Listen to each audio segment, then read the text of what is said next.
cuando un factor de producción es aislable y no específico, el precio de sus servicios tenderá a igualarse con lo que vamos a llamar valor descontado de su productividad marginal. Valor descontado de su productividad marginal. Señores, si van a marcharse al comienzo de clase, no vengan, porque me distraen. Venga, fuera. Valor descontado de su productividad marginal. Esto que llamamos valor descontado de su productividad marginal, vamos a explicarlo ahora con más detalle, pero es precisamente el valor de nuestra contribución al proceso productivo. Luego repito, cuando un factor de producción es aislable y no específico, el precio de sus servicios, el precio de mercado de sus servicios, tiende a igualarse con lo que vamos a llamar valor descontado de su productividad marginal. Y pongan ustedes en los apuntes, como pongo yo en el programa, V de PM, valor descontado de su productividad marginal, VDPM. Para entender que sea el valor descontado de la productividad marginal, vamos a ir por fases. Y vamos a empezar por la primera. La primera es explicar qué entendemos por la productividad marginal física. La productividad marginal física, queridos alumnos, la vamos a definir como la cantidad adicional de bien final de consumo que permite producir una unidad adicional o marginal de factor. Repito, la productividad marginal física, PMF, es la cantidad adicional de bien final de consumo que permite producir una unidad adicional o marginal de factor de producción. Imagínense ustedes que 19 horas de factor trabajo zapatero, y lo de zapatero no va con segundas intenciones, permite producir 40 pares de zapatos. Imagínense ustedes que una hora adicional o marginal, en vez de 19, 20 horas, nos permite producir 42 pares de zapatos. El concepto de productividad marginal física en este ejemplo concreto es 2 pares de zapatos. Una hora marginal en el margen adicional nos permite producir 2 pares de zapatos más. Ese es el concepto de productividad marginal física. Cantidad adicional del bien final de consumo que permite producir una unidad marginal de factor de producción, manteniendo constantes el resto de los factores de producción, ceteris paribus, manteniendo constantes todos los demás factores de producción. Porque ya hemos dicho que el proceso productivo es un proceso en el que cooperan muchos factores, pero a efectos de determinar el precio de uno solo, tenemos que hacer como la ficción de que el resto de los factores de producción se mantienen constantes.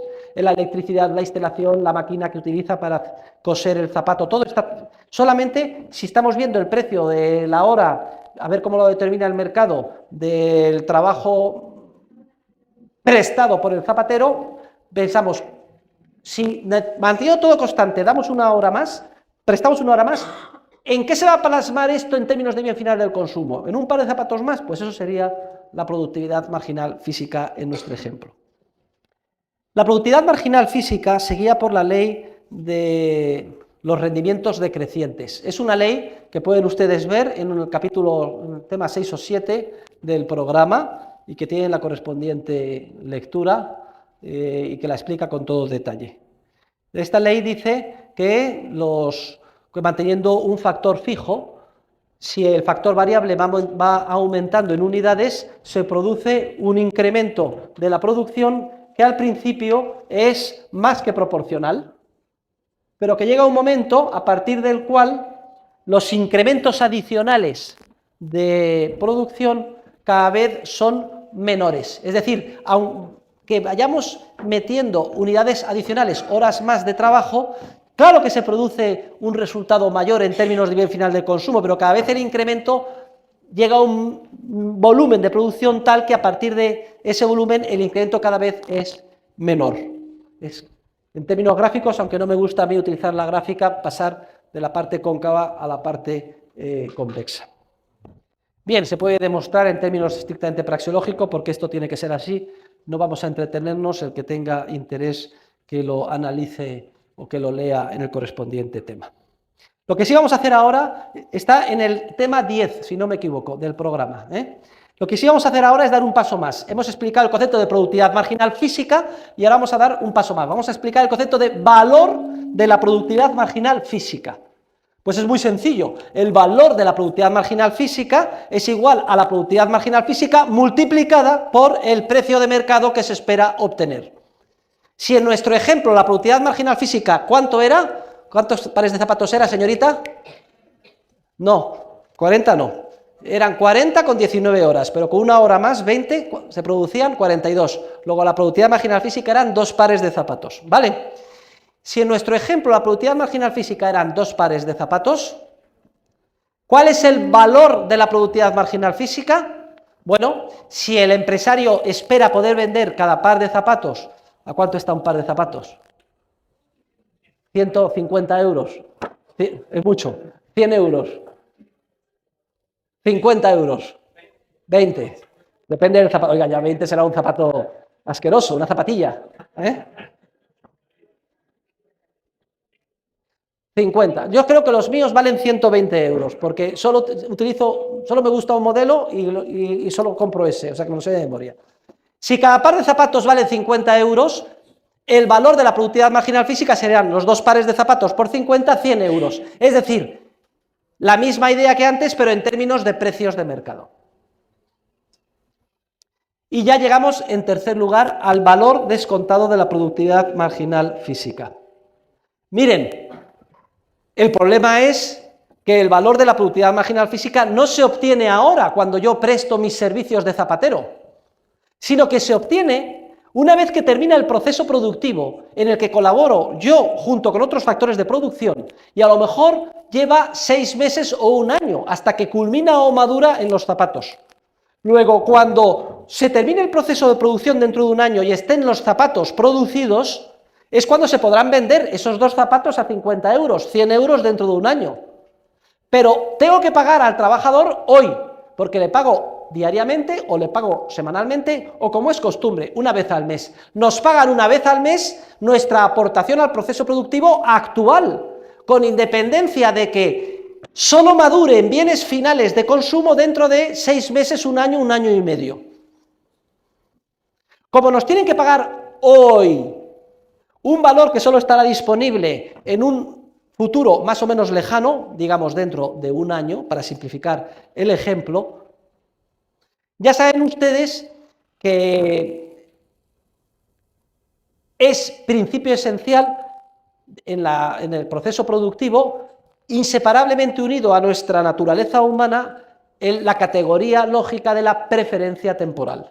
Que a igualdad de circunstancias los seres humanos valoramos más el presente que el futuro, y que como resultado de esto tiende a fijarse un precio de mercado de los bienes presentes en función de los bienes futuros que llamamos tipo de interés.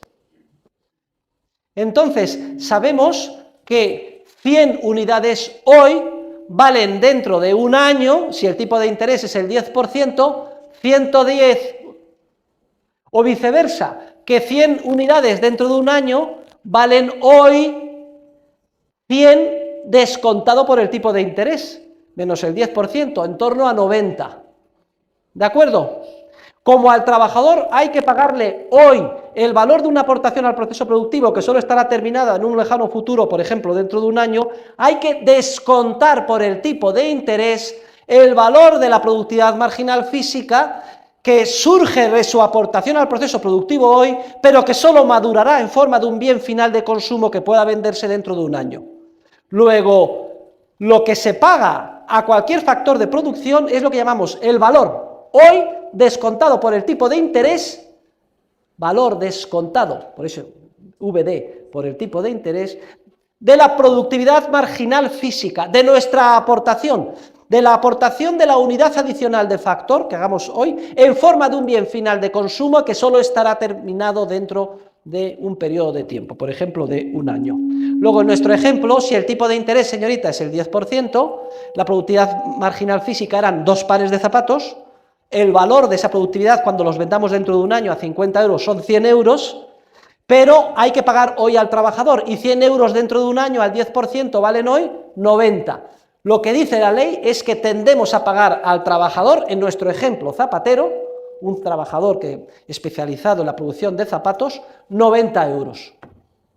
que hay una ley inexorable en el mercado que lleva que cada uno se nos pague el valor de nuestra contribución, pero hoy, es decir, descontado por el tipo de interés de aquello que nosotros aportemos en forma de un bien final de consumo que solo estará disponible una vez que se termine en un mañana más o menos lejano.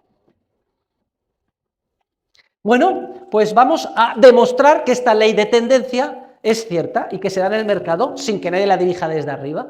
Y vamos a demostrarlo en su contrario. Es decir, ¿qué pasaría si al trabajador no se le pagara o a cualquier factor de producción no se le abonase, si no estamos hablando del factor trabajo, si estamos hablando de la renta de otro factor de producción, de lo que vale alquilar un ordenador, de lo que vale alquilar un piso, una instalación fabril, una máquina, un tractor, etcétera? ¿Qué pasaría si no se le pagara el valor hoy de su contribución al proceso productivo? Lo que hemos denominado el valor descontado de su productividad marginal.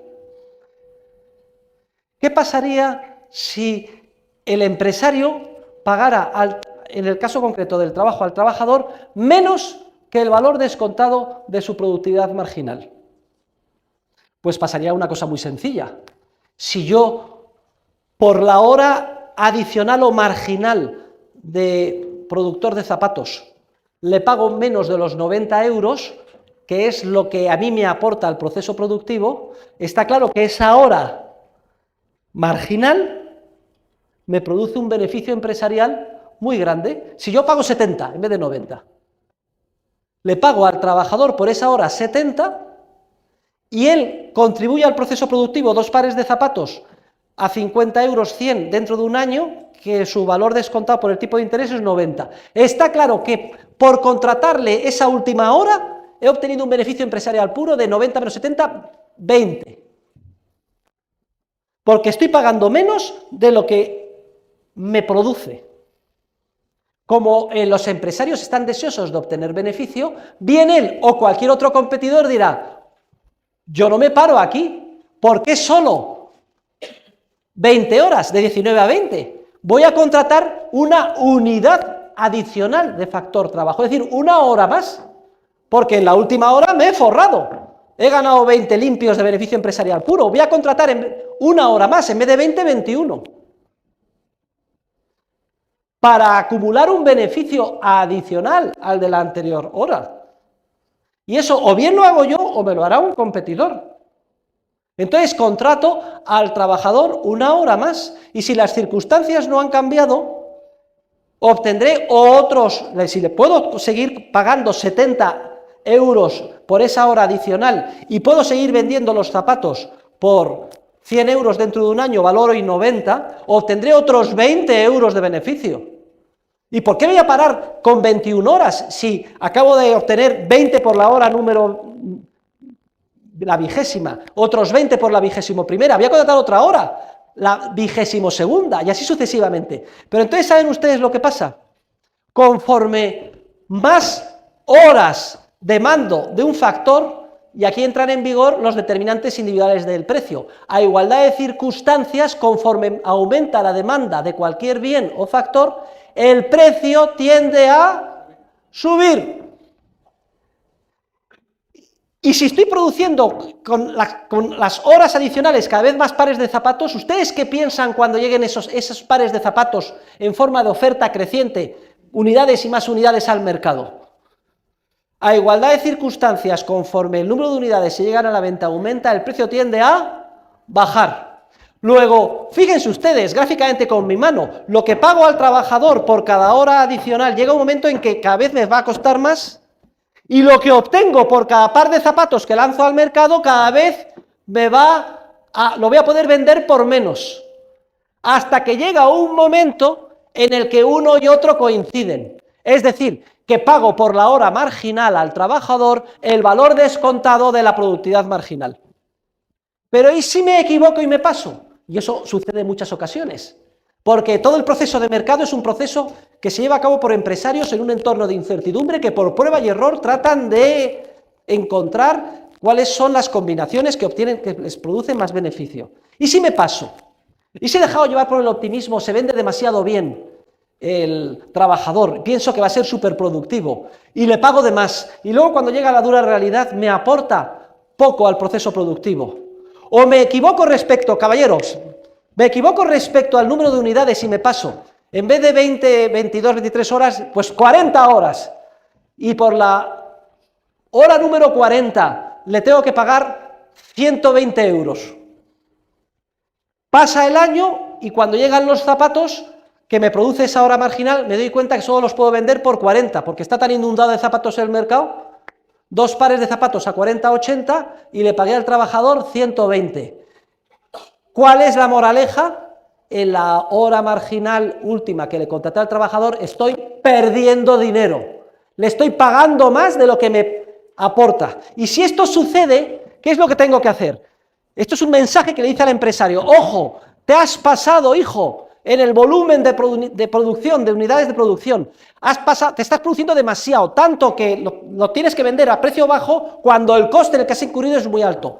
¿Qué es lo que nos está indicando? Que tenemos que contraer el volumen de producción, disminuir el número de unidades, porque me he pasado.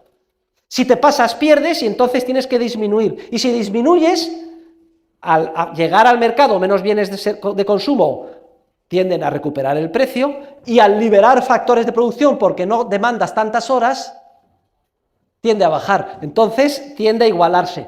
Moraleja: el ímpetu empresarial por obtener beneficios lleva a que cada uno se nos pague el valor de nuestra contribución al proceso productivo, es decir, lo que llamamos el valor hoy, descontado por el tipo de interés de la productividad marginal. Porque si nos quedamos cortos en cuanto al volumen de producción, dejamos de obtener beneficio, y nuestro propio ímpetu de lograr conseguir más beneficio nos lleva a contratar más mano de obra. Lo que pasa es que cada vez nos costará más y podremos vender su producto a un precio más bajo. ¿Hasta qué nivel? Hasta el nivel en el que aproximadamente se igualen. Y si me equivoco y me paso, sucederá lo contrario. Podré vender el bien de consumo a un precio que no será suficiente para recuperar el coste incurrido previamente pagando al factor de producción. Y esto me indicará que me he pasado en cuanto al volumen y que tengo que replegarme o reducir el volumen de producción. La General Motors, por ejemplo, producía millones de coches y sin embargo era ruinoso. ¿Qué es lo que ha hecho? Bueno, ha suspendido pagos, ha echado a la mitad de la gente y ha reducido el volumen de producción un 30%.